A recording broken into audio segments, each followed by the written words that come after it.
Yeah, I'm using this hour to greet all our people, all our viewers. God bless you. This is Secretariat. This same hold up that I am video, have been started from beggar, the beggar in Iyanoworo, and no one know what happened at all. This is Secretariat from beggar to Secretariat. There is a standstill hold up. Today, it is Tuesday. Stand still, hold up. You can see. So this is the reason why we said we don't want this country again. We can't continue like this. There is no way we can continue. This country is never a country again. Upon all what they are doing, upon all the money they lend, upon all the debt they incurred, yet the country remains the same. Look at it. Look at it now. Look at it. That is hold up. That is hold up. That is hold up. These people coming from like beggar, the one at the one close to Ibafo. They are going to maybe Oshodi. Then I am coming from Eko Idumota. Then I met this same hold up at Iyanoworo bus stop. Iyanoworo bus stop. Now the hold up now, I am very close to the other beggar that is close to Ibafo. Look at it, yet there is still hold up. It is not just, it is unmovable hold up. People have been there for more than 6 hours because I have to park my car. Then I ask that, when have you been here? Many people say some say 4 hours, some said 3 hours, some said 6 hours. Look at Nigeria. Look at the Nigeria you people said we should be planning on.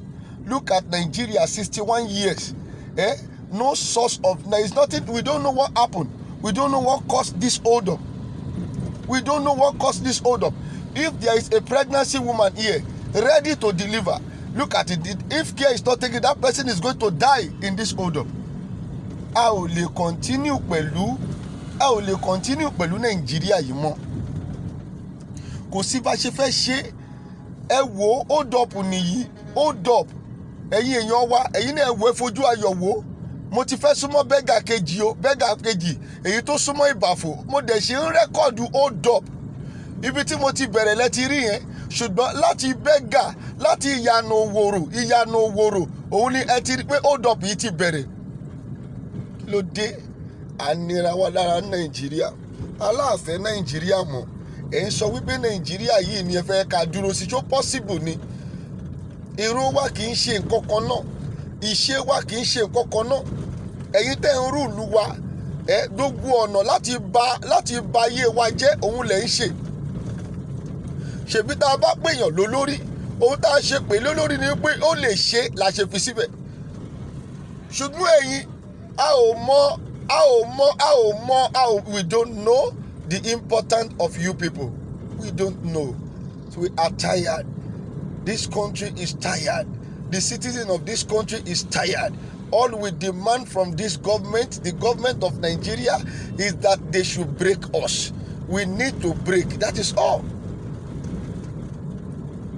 This is beggar. This is the other beggar. This is the other beggar. The one close to Ibafo. The one close to Kara. When you get to beggar now, there may be hold up. You don't know what it caused the hold up. Even nígbà tí wọ́n nà yìí gan tí wọn ò tí ì ṣe báyìí gan, ta dẹ̀ ń travel dodo ìgbà, a ò ríru wàhálà yìí. A ò ríru hold up yìí. Hold up akọ́ dédé build ni. Ìlú tí yóò ṣe fún yàn time pé aago báyìí ló ń bọ̀.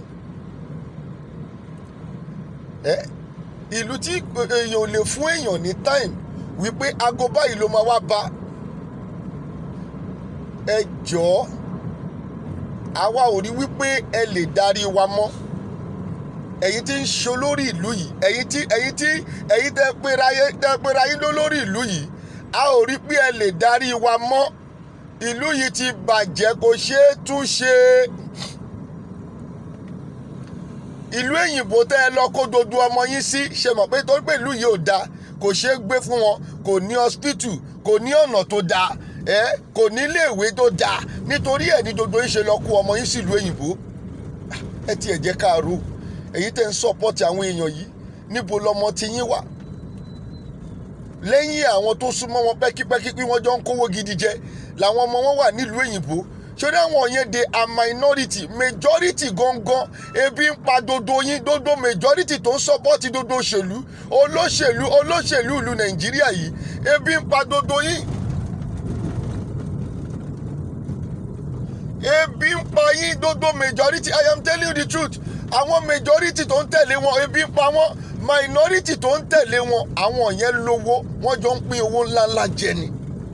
Àwọn ọmọ wọn ò sí Nàìjíríà. Ohun táwa gbé wá fún yín, ohun tá a fẹ́ jẹ́ ká jọ ṣiṣẹ́ lé lórí, ohun tó máa pè wá, tó máa pè mí, tó máa pè ẹni, tó máa pè àwọn ọmọ ẹ, tó máa fi ẹ́ lọ́kàn balẹ̀, òun la gbé wá fún ẹ. A dẹ̀ fẹ́ jẹ́ kẹ́ ẹ support ẹ Yorùbá nation ni.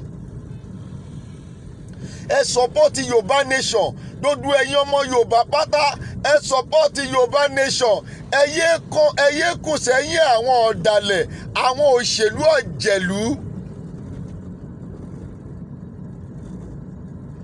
Kò sí ìdìbò ní 2023.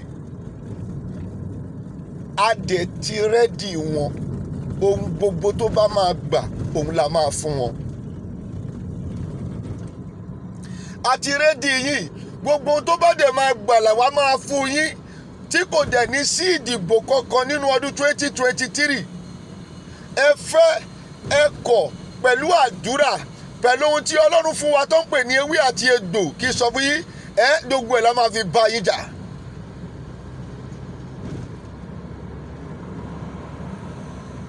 This is Nigeria. Nigeria wa nìyí. Kò sóúnjẹ, kò sí ilé táwọn èèyàn máa gbé. Ayé àwọn èèyàn ti dorí kodò. Nàìjíríà ni mo ti máa rí tí ọmọ ọkùnrin máa jí làárọ̀, tó bá jí làárọ̀ kò ní mọ ohun tó fẹ́ ṣe. Kò rí bẹ́ẹ̀ nílùú òyìnbó. Ṣèbá aṣáà ní bọ̀dà nílùú òyìnbó, kì í tún ṣe bọ̀dà lásán tó jẹ́ ẹ̀jẹ̀ wa tí wọn ò ní purọ́ fún wa, ẹ̀jẹ̀ wa gangan mọ́ bàbá ọmọ ìyá tí wọ́n ń sọ òtítọ́ ọbẹ̀. Apart from ẹ̀jẹ̀ wa gan, a tún ní ọ̀pọ̀lọpọ̀ àwọn màmá wa, àwọn tí wọ́n fẹ́ràn wa, àwọn bàbá wa tí wọ́n fẹ́ràn wa, tí wọ́n ń pè wá láti dodo ìlú òyìnbó pátá, tí wọ́n ń sọ bó ṣe ń lọ ń bẹ̀ fún wa. Ohun tá a fẹ́, òun náà ni wípé kí ìlú yìí kó pín, kò sọ̀rọ̀ ń bẹ̀, kò sí nǹkan kan ní Nàìjíríà mọ́. Kò lè work, Nàìjíríà ò lè work. Ẹ lọ wo ọ̀gá mẹ́ta ò lè sí nínú ọkọ̀, ibi tó jẹ́ kí Nàìjíríà yìí rí báyìí nìyẹn.